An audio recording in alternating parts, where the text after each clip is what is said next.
Hello, welcome to Unicorn Princess Tarot. So, this is my reading para sa mga Virgo. Sorry, ayusin ko lang guys. Okay, so this is my reading para sa mga Virgo ngayong November 2020. So, bahala ka na maglagay ng roles mo sa sitwasyon na ito na sinasabi ko. Pwedeng hindi ka makarelate dito kasi this is general love reading, okay? So, kung makakarelate ka, kunin mo yung mga advices. Pwedeng ikaw to cross-watcher. Or pwedeng ito yung person mo, Virgo. So, let's start.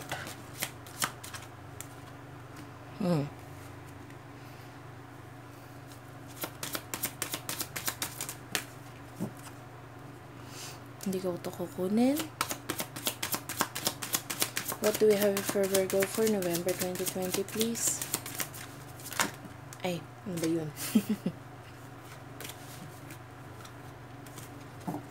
Kunin ko lang yung mga cards, ha? Ayan. So, I can feel for some of you, you're thinking highly of someone. So, meron kang iniisip dito. And you feel like this is the person na bagay sa'yo or para talaga sa'yo. With this could be the one. You feel like siya na talaga or siya talaga. With the chemistry, there's a lot of love sa inyong dalawa. Merong nabubuo or merong ditong spark pa kung tawagin. Mutual attraction. And I'm sorry, magnetic attraction pala. Bakit sinabi ko mutual? So, pwedeng mutual attraction na rin. Kasi, parang ano let's see. I can feel there's a love between the two of you. So, yung person mo, mahal ka rin. Mahal ka rin. Itong taong to. So, what do we have here for Virgo?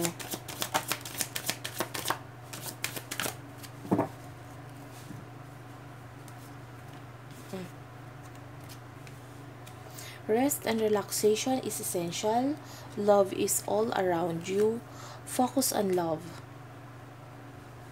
So, nakikita ko dito, with the focus on love, I see you, nagiging concentrate ka sa isang tao. Or pwedeng dito sa bagong pagmamahal na ito. I feel like this is someone new. Bagong nagmamahal or bagong minamahal.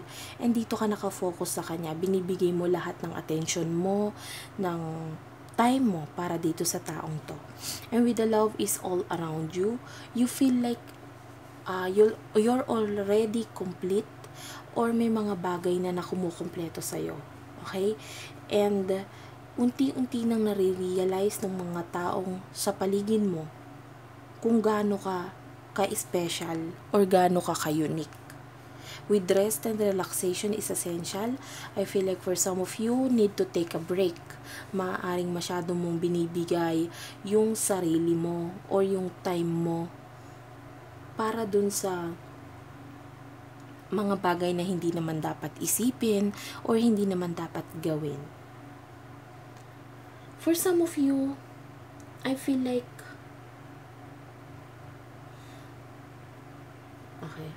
I feel like this is your ex with a past life relationship. Kasi may nakikita akong isang tao dito na kailangan mo ng ipagpahinga yung pag-iisip sa kanya. Or pwedeng break muna. Pwedeng may kakonect kang iba ngayon or may kakonect ka ngayon na you feel like gusto mo muna ng pahinga dito sa taong to. Gusto mo munang i-rest yung sarili mo para dito sa taong to. Okay. So, yun ang nakikita ko dito, ha. For some of you, there's a lot of chemistry. I see two people here. Nakakonect mo. Pwedeng you're already committed and you need to take a break dito sa taong to. Kailangan mo na ng pahinga. Maaaring masyado ka na napapagod. Kasi maaaring ikaw yung nagbibigay ng lahat. Okay? I see choices. What do we have here for Virgo, November 2020? May nag-grow. May nag-grow dito na relationship or connection. with the Six of Cups. I see someone being mature. Kung dati hindi siya mature, I feel like this time, magiging emotionally mature na siya. Matatry niya nang sabihin yung mga gusto niyang sabihin or gawin yung mga dapat niyang gawin. May pagbabago eh. Maaaring nakilala mo siya na immature and ngayon nakikita mo na may growth na nangyayari sa kanya. This could be emotionally. Nag-grow yung feelings mo sa kanya. Pero high chance na yung person mo nag-grow din.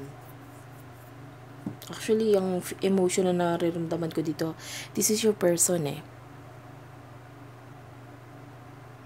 Pero pwedeng ikaw rin. Kasi mutual lang nakikita ko dito. Pareho kayo. So, may growth na nangyayari.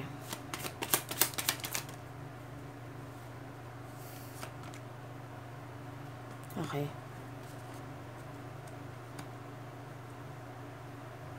Ayan, no? For some of you, there's this cup of love or emotion na gustong ibigay or gustong sabihin. Pero, may kailangan mo nang alisan na sitwasyon with the Ten of Wands. There's a lot of love here with the Ace of Cups. Pero with the past life relationship, this could be yung person mo nakasama ngayon. Kaya lang sinabing past life kasi it should be an ex already, kaya lang hindi ka gumawa ng action. Or pwedeng ex mo nga itong taong to na kailangan mo nang completely maghilom sa kanya or ipahinga yung sarili mo sa kanya. Tama na yung pag-iisip. Or kung hindi pa naman kayo nagbe-break up, I see like for some of you, ilang beses na nag-try yung breakup or ilang beses na dumating yung time na dapat wala na. I see you parang realizing na ang bigat-bigat naman ito. Ang bigat-bigat ng emotion mo for this person. Gusto mo nang umalis kasi you feel like for some of you, pabigat. Ayun yung nakikita ko dito. There's a lot of love here with the new person.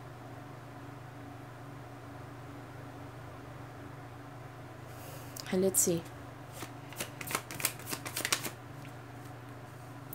Okay, yung person mo naghihintay siya ng decision. For some of you with the Justice, this could be a marriage or legal matter.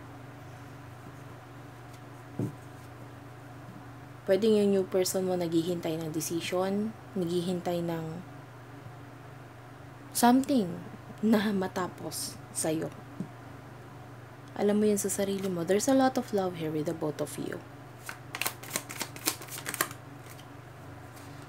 Let's see.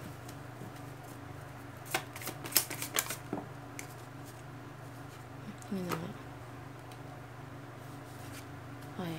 For some of you, natututunan mong mahalin ngayon yung sarili mo ng buong buo.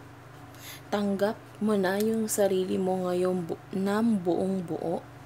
Or naipapakita mo na sa lahat ngayon yung mga capabilities mo, yung mga kaya mong gawin, yung mga achievements mo sa buhay. And yun nga, nakikita ko dito, minamahal mo yung sarili mo, tinatanggap,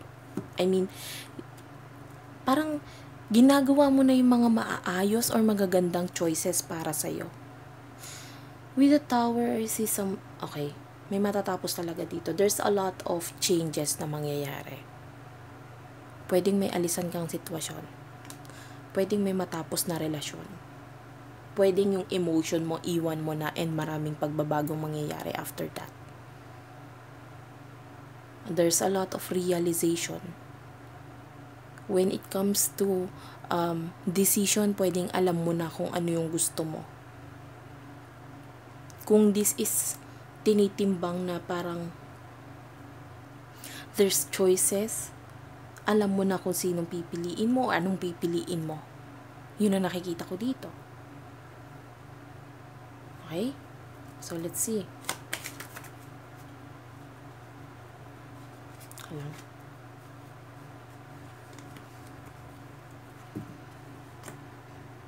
Three of Cups. The Devil.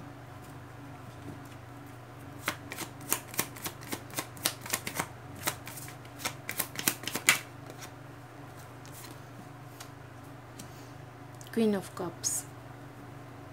So, nakikita ko dito, pwedeng this is your friend or someone close to you. And with the Devil, it feels like for some of you, there's a need to be honest. I feel like hindi ka nagiging honest dito with the Devil. Pinipilit mong magstay sa sitwasyon or pinipilit mong, pwede nga kasing may marriage involved. So, parang nakatali yung emotion mo dito sa taong to. Pero there's a need to change. Parang kailangan mo maging honest. With the Queen of Cups, someone here is surrendering. Nagsusurrender na. Ay, hindi mo na kaya. I surrender. Pero you feel trapped. For some of you, you're not being honest. Hindi mo inaamin yung totoo. Okay? Pinapakita mong okay ka, pinapakita mong nag-i-improve ka lahat, pero deep inside, you know the truth. Alam mo kung sino yung mahal mo, alam mo kung sino talaga yung laman ng puso mo. Ganon. Let's see. Yung person mo ngayon, I feel like he's willing to fight for you. Ito yung para dun sa ibang Virgo na may kakonect ng bago ngayon. Kung hindi mo pa kakonect itong taong to, with the chemistry, this could be your friend. Maaaring nagsisimula pa lang yun sa inyo ngayon. Nagsisimula pa lang yung chemistry or yung feelings or yung emotions nyo ngayon. Nagkakakilanlan. Pero this person will fight for you. Ibibigay niya lahat.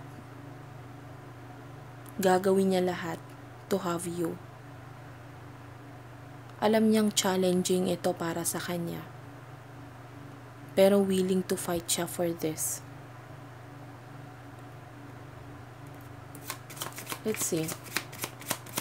What do we have here for Virgo?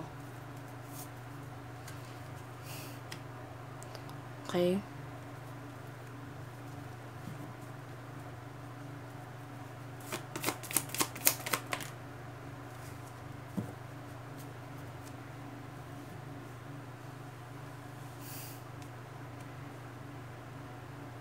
I feel like for some of you, hindi makali sa sitwasyon. If you are married, with the Queen of Cups, I feel like there's a lot of emotion here. Pwedeng yung person mo, I feel like two sets of Virgos ang nakikita ko dito. Two group of Virgos. Yung isa already married and there's a lot of love here. Pero with the Magician, this is someone na parang nanloloko. Maaaring pinapakita mo dito sa taong tong mahal na mahal mo siya. Or maaaring may mga bagay na hindi ka nagiging totoo sa emotion mo. Pinapakita mong mahal na mahal mo itong taong to.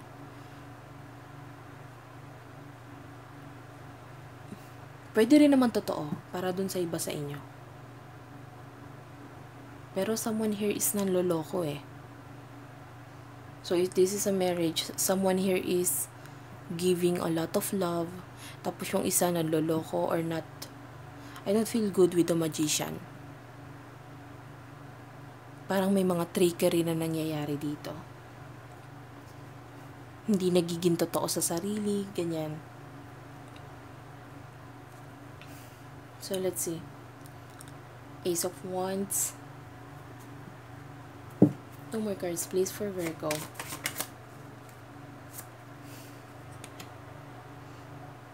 Two of Pentacles. Hindi ko ito kukunin.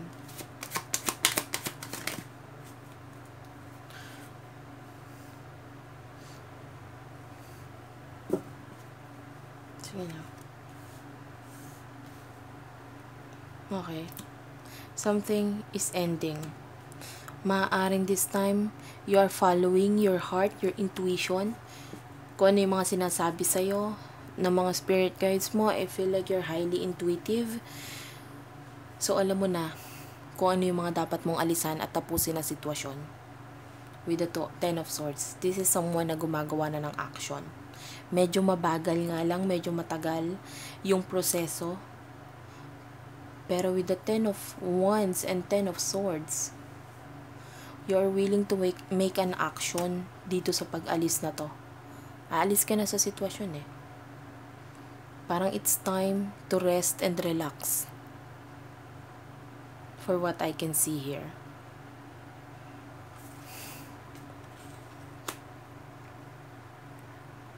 Okay. So, ayun nga. May matatapos.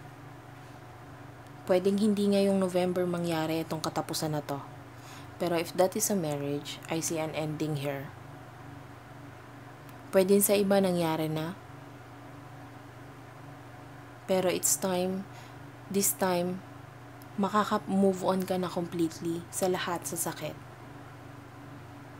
Pwedeng ganon. Pero para naman dun sa hindi pa nangyari, I see an ending here with the relationship. Malapit mo na maging ex itong taong to, kung karelasyon mo siya ngayon. With the Ace of Wands and Two of Pentacles, I see like for some of you, this is with regards to Virgos na may kakonect na iba. I feel growth here. I feel growth. And with the Two of Pentacles, you just have to make choices. Okay? Maaaring sa ngayon, hindi mo pa matimbang lahat. Hindi mo pa maibigay lahat. Kasi, parang nandito ka sa reality eh. Nandito ka sa reality. And hindi ka makapili. Or hindi ka pa gumagawa ng action. But there's this thought na alam mo na kung sino yung dapat mong piliin or ano yung dapat mong gawin.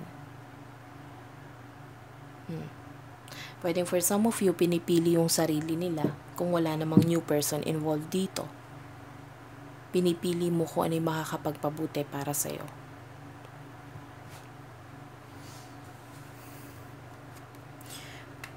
With the Ace of Wands, I can see someone here. Yung pwedeng kung may kakonect ka na, there's a deep thought here. So, pwedeng kahit kakonect mo na siya, naghihintay lang siya.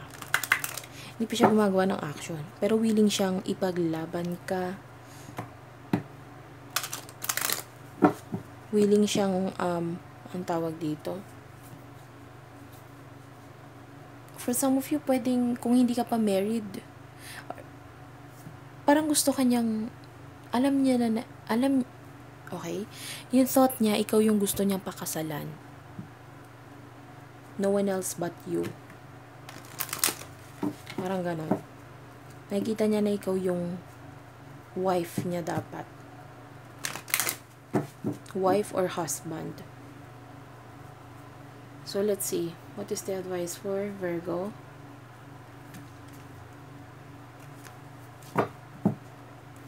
This is for November 2020 reading.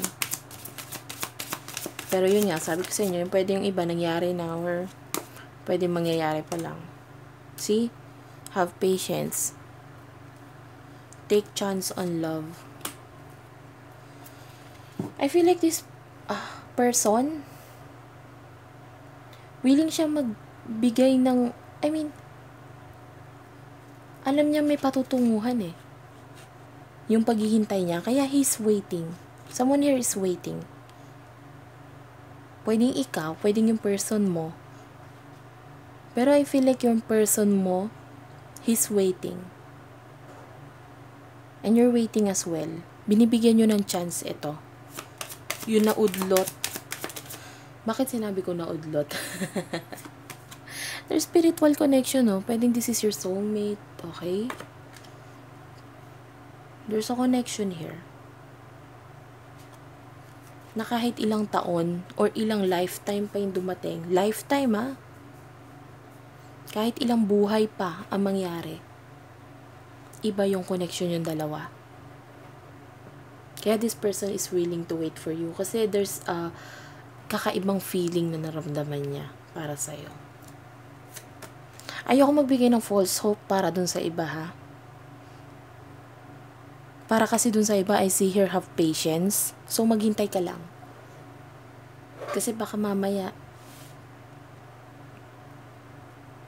yung person na kakonect mo ngayon, medyo childish pa eh. Hindi pa siya nag-grow. Okay? And there's a lot of single here na nakikita ko. So, pwedeng mga ilang beses ka pa magiging single. Pero para naman doon sa ibang Virgo nakikita ko, there's a spiritual connection. So, alam mo kung may kakonect kang soulmate na, hello. You know yourself. Okay. I'm sorry for laughing. Sinishift ko lang yung energy, guys, ha, pag tumatawa ako. Kasi medyo mabigat minsan eh. Let your friends help you. Religious factor. I see someone here na kailangan humingi. There's a lot of helping here. So, there's a lot of friends here na parang willing to help you and accept. Yun nga. You just have to be open to them. So, maaaring hindi ka nagiging open sa mga taong nakapaligid sa'yo, sa mga kaibigan mo. Religious factors. Your love life is influenced by religious upbringing and spiritual path. And can you see this? Looking at the spiritual connection. So, you know, with the Two of Pentacles, this is choices. You know who to choose. This is you.